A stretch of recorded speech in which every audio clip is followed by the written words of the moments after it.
Hej. Vi vil i dag gerne fortælle jer lidt om emnet energi.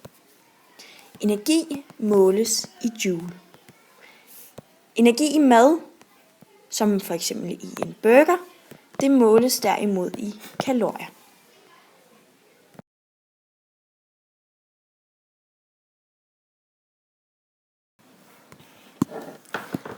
Vi vil starte med at fortælle om kinetisk og potentiel energi. Kinetisk energi, også kaldet bevægelsesenergi, bruger man til at måle hastighed.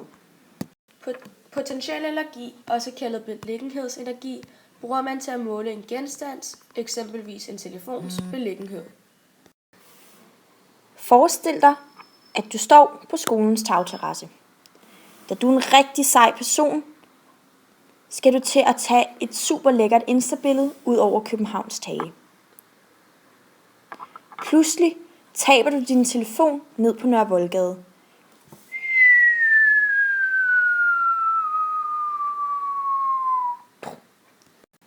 Da du står op på skolens tagterrasse, er mobilens potentielle energi på sit maks.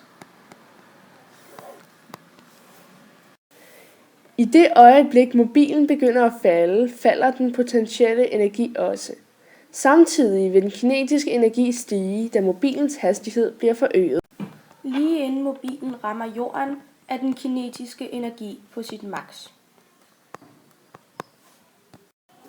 Når mobilen rammer jorden, er både den kinetiske og den potentielle energi på 0. Al energien bliver omdannet til varmeenergi.